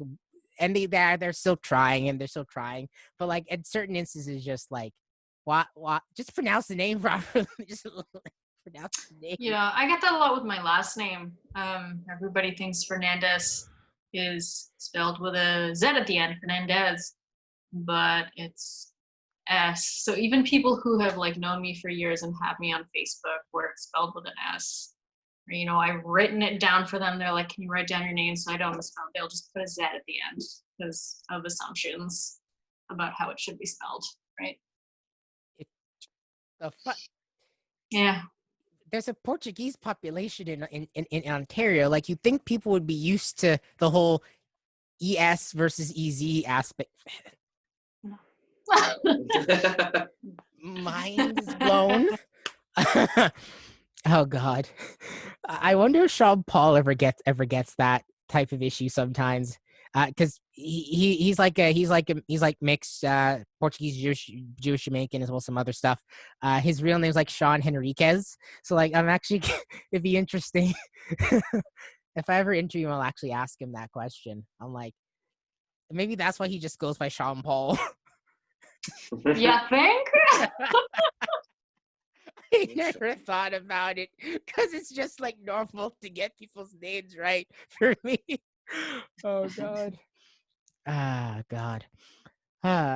Now, my next question for you guys is this. So, considering like the current world we live in, the pandemic and everything, like, I know like you've had a lot of like, I guess, changes of plans have to happen. For one thing, I didn't pick this up at a show, which I'm sad about. Like, how has that been, like, I guess, dealing as a band, you know what I mean? Especially because like all your members, you don't really live like in the same city, right? Like, how's it been navigating that, like, in terms of, I guess, plans changing and just kind of like, being like a band currently? Like, I'm curious. We miss Ian and Steve a lot. We got to see them because we like planned a jam with them, and it was over like a few days, 3 or so days. But that was like a couple of weeks ago, and before that we hadn't seen them for months. Yeah, we played that Your Granddad release show on March 7th back at the Baby G. We did a show the next day in Guelph, and then everything started shutting down. Yeah. So we hadn't, up until a week after our album release, so July 10th, we had not seen them. We'd seen them in a very short period of time, handing over a record because we were still doing the printing at the time. So Steve still had to hear like one of the test pressings of the vinyl we did. We met up with Ian. I think I grab some weed off.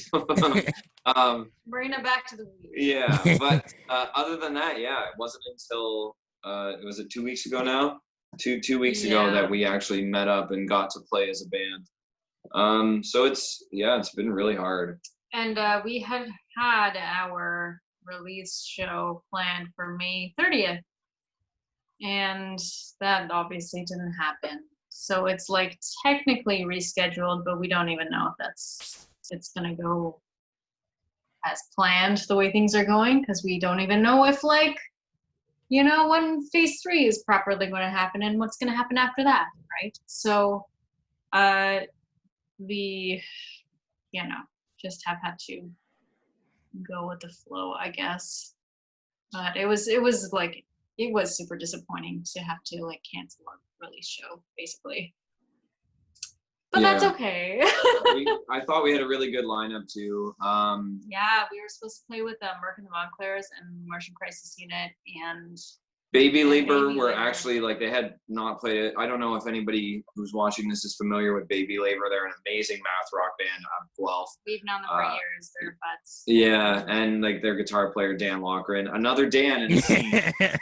But their guitar player, he's incredible. I always look up to him whenever he's playing something. And they were kind of prepping almost exclusively for that show. They were starting to rehearse again. And unfortunately, that didn't go through. So hopefully one of these days we're going to make it happen. But it was certainly a huge bummer to meet the deadline for our vinyl production, do all the things that we really wanted to do. And the thing we were all doing it for kind of got a little stripped away. Mm-hmm. It sucked. I mean, I think it's a collective disappointment, because I think for our scene especially, there's been so much incredible music released just this year. Like Luge had the same thing. I think even earlier on in the pandemic, they were going to release theirs at the end of April. Mm-hmm. And they put out a great record, and it just immediately got shut down. Obviously, your festival, as we're coming up to the end of August, is a huge event that would have happened. Like, there's a lot of musicians in the scene feeling the same kind of lamenting for shows that they had planned, because I think everybody was planning for, as everybody does, as big of a summer as you can do. Yeah.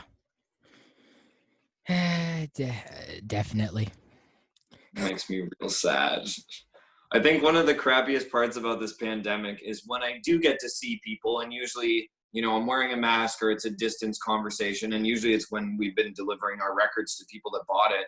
It's a chance to see friends I haven't seen in a long time, but it's always the same thing. There's this like 30 minutes to 45-minute hurdle you have to get over where you just talk about how much everything sucks and all the things you didn't get to do, and then finally you can maybe get to a normal type of conversation that you used to have, but there's always that chunk right at the beginning that you need to get through. And so I was driving around delivering our record, going door to door, seeing people I hadn't seen in months, and repeating the same 30-minute conversation of like how everything sucks, and just being like, so what's going on in your world? Well, pandemic happened and I can't do this. And I'm like, yeah, our really show didn't happen. I don't know. It's a bummer right now. I think everybody's feeling it. Definitely. It's one of the it's depressing living for a once in a generation, literally once in 100 years type of thing. You know what I mean? It's like, come on. But it's life. We're punks, right? We can persevere through anything, as they say. Yeah, hopefully that's the yeah, that's the intention. We're like the mammals, the small little mammals that survive the gigantic asteroid crashing down. We're going to show up on the other side still making weird music no matter what happens. Someone's going to bitterly survive through this and be like, I've got some noise to make. Keith Richards, probably.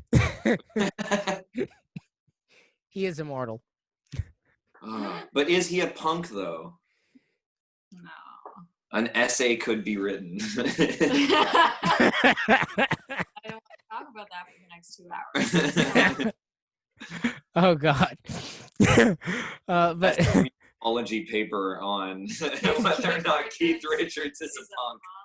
It's 200 pages. About 30 pages seems like the appropriate length. It could be done. Yeah, maybe. I won't read it. Oh God. I'm actually mapping this out. It seems like something I'll do when I'm like 26 and bored for like a week. But all jokes aside, but yeah, that feeling is just, and everything that's come since then, it's been a roller coaster, which is one of the reasons why, like, I'm doing the virtual fest and trying to just kind of keep the spirit alive. I'm really glad you're doing it. I mean, like, it's a strange time because I think everybody's transferring to some sort of digital medium, and the flooding of online content has just kind of like oversaturated a lot of what we're hearing. But these events were supposed to happen, and I think it's obviously your festival has a very specific focus on highlighting an often overlooked part of the community. And I mean, if everybody else is releasing their music and doing their things as they normally would, your festival has every right to be there exactly the same. And I'm glad you're doing it. They'd have to kill me to get me to stop. And even then, I'd rise from the dead. Yeah, you're still. I'm back to put on a festival. Yeah, you just see this like shirtless apparition, just like appear in like Toronto every August, and just like, well, come on, troops, we're playing a show. Oh God, that would be something I do. Yeah, I can't wait. So I mean, pretty much nearing the last questions I have. One of them is like, so for Danielle, like my question to you is like, going forward, I guess in the scene, like, have you seen it like I guess evolved, you know what I mean, like as a BIPOC person, as a South Asian person in the scene, like do you see like the scene, do you see like at least the Southern Ontario scene kind of, I guess, getting better with how it handles this stuff at all? What do you think? I think people are becoming more aware, for sure. I think the pandemic has helped us to do that, because now we can only, like, you know, when you cannot distract yourself with work and going out, you can only look inward, right? So I think we are slowly becoming more aware of ourselves and like what our role is in society and how to be better people. So I see it happening, and I see people really trying. What needs to happen now is like the commitment to it, and people get tired and it's hard, but we need to be focusing our energies towards like committing to all these things that we are realizing that we need to change, you know, all the actionable things that we can do. We need to hold ourselves to them and hold other people to them and hold other people accountable when they are not fulfilling those actions. So that is, I think, is the biggest thing, because we're all talking about it now. We're all talking about what needs to change. We just have to start doing. Yeah. I don't know. It's kind of a big question. There's a lot to like pick apart there. And I gave kind of a generalized answer, but I think that's what I can say about it.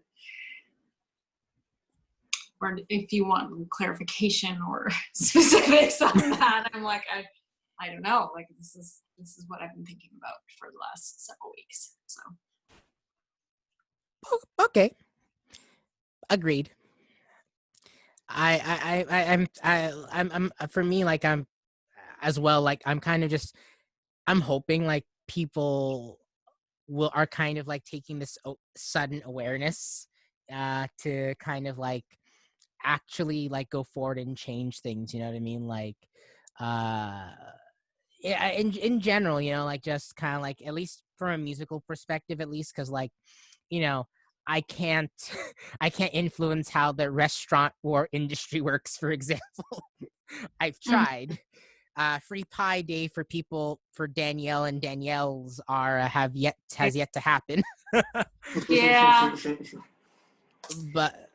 But you know, like hopefully like people go forward, like from musical perspective, like art musical perspective, like hopefully people kind of realize all this stuff and go forward, because like, you know, a lot of these kind of inequities, the way things are run, just like it's not a blanket like everything is bad, but it's just like so much of it should, like, there's no reason why some of the bullshit, you know, has had to have gone on as long as it has. So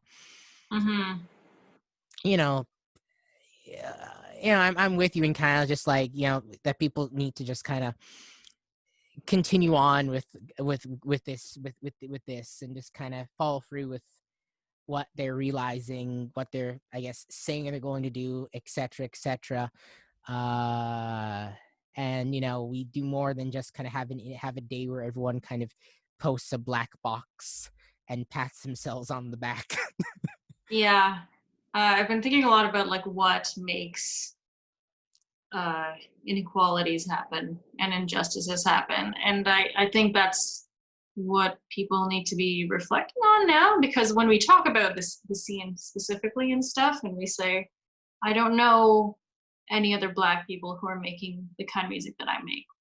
I don't know any other South Asians who are playing the instrument that I play and making the kind of music that I make. And I start to think about like, why not?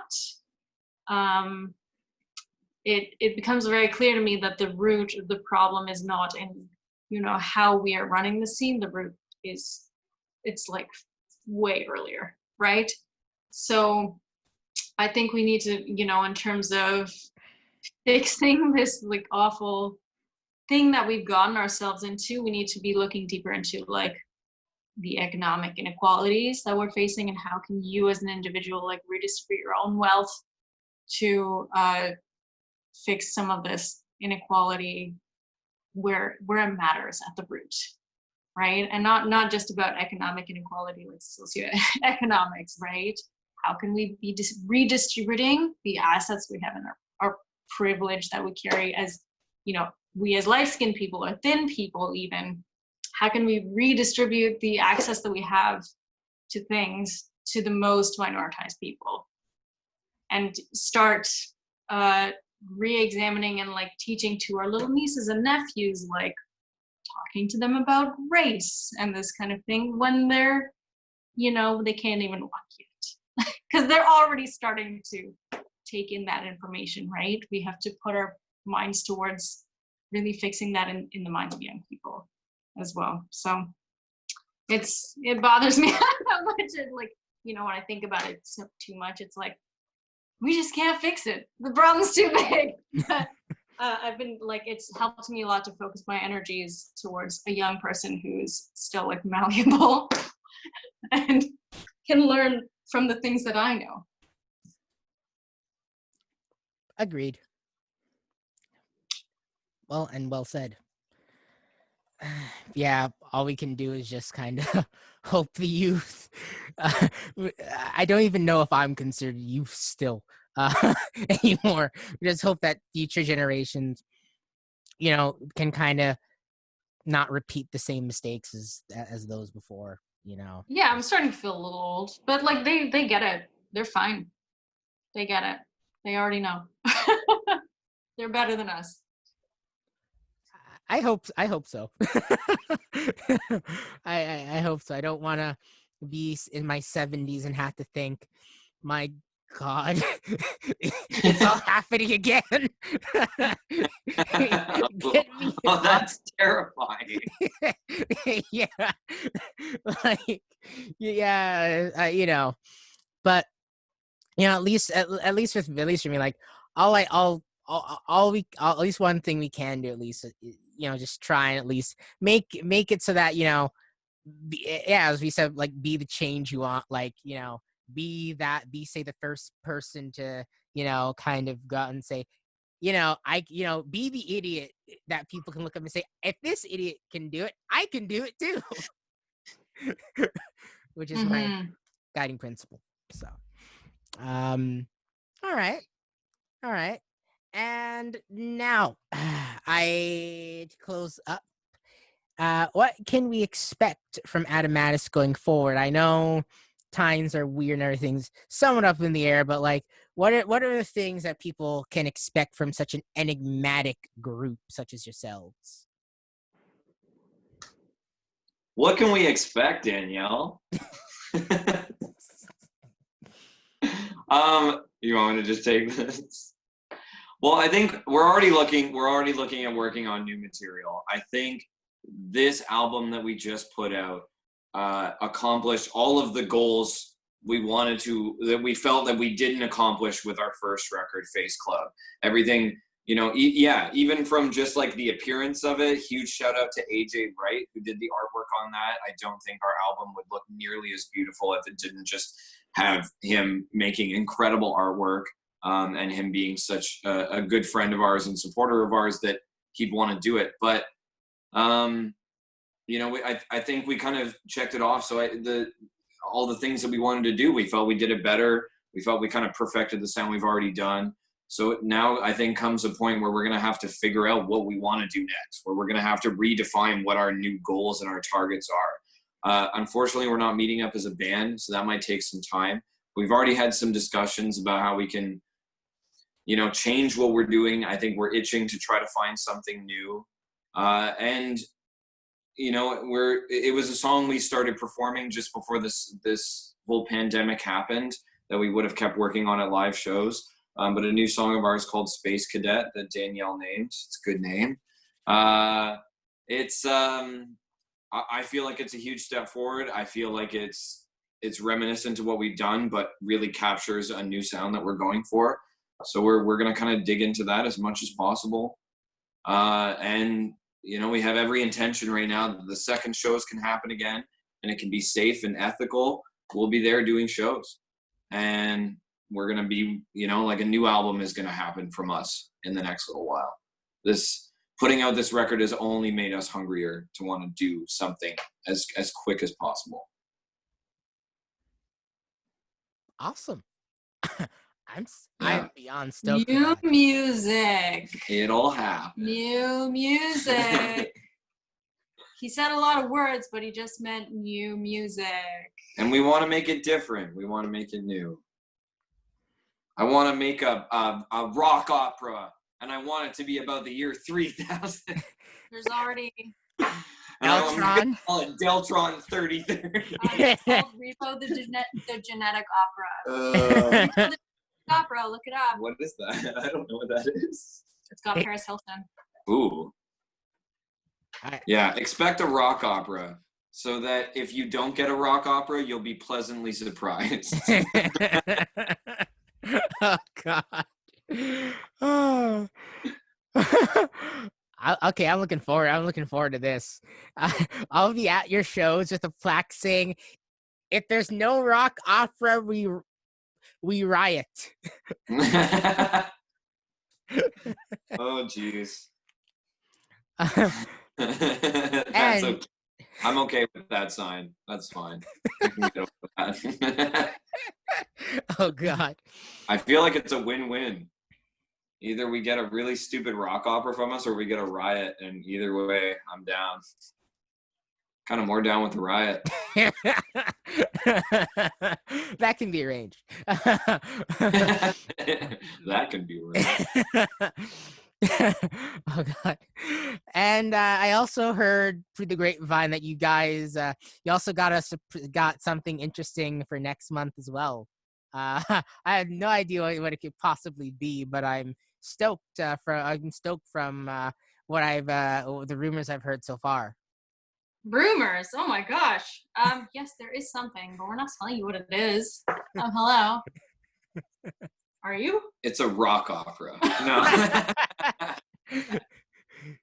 We wrote it in 48 hours. No, yeah, you'll see. We've got a little something cooking up for the old Lingua Franca. It'll be nice. We'll be surprised. Surprise shit. Sick riffs. Expect sick riffs. This could be like a Davey 504 video, and it's just like, expect sick riffs, slap like now. That's funny. Oh God. I'm actually just imagining if he was on this call right now, he'd be like, expect sick riffs, slap like now. Do these riffs have enough bass on it? And it like just zooms in on his hand. Oh God! Paid somebody on Fiverr for sick riffs. Oh no, a Davey 504 and Animatist like collaboration. I would love that. I don't know if he'll have us. Weird, stranger things have happened. Yeah, true. Yeah. But yeah, Animatist. I must say, Brent, Danielle, Brent, thank you so much for being on the second episode of this series. It has been an honor and a pleasure to have you on and talk to you about your enigmatic music and your latest release. This is not an advertisement. I rarely have props in doing these like doing these like interviews. So I'm just like, you know, I'm just doing my old Nardwuar kind of shtick. But anyways, and also I always encourage everybody to like support BIPOC musicians and like inclusive bands, because like one of the only ways you're gonna change the dynamics of how this fucking music industry works from any level is by literally like just supporting BIPOC musicians. So I always just encourage people to do that. So yeah, people watching, stream, buy, listen to the music, do whatever. Go to the shows when shows happen. But yeah, once again, thank you both for being on. Do you have any final words for everybody? Thank you for having us here. It is so nice to see your face. I miss you. Fuck capitalism. Yeah, let's end on a fuck capitalism. I love it. Those are the final words. All right, I think I can find a bumpy. I think I can find a bumpy phallus somewhere. Nah, I don't have one. But otherwise, but yeah. All right. Without further ado, everybody, this was Animatist. Thank you both. And it's going to Bye.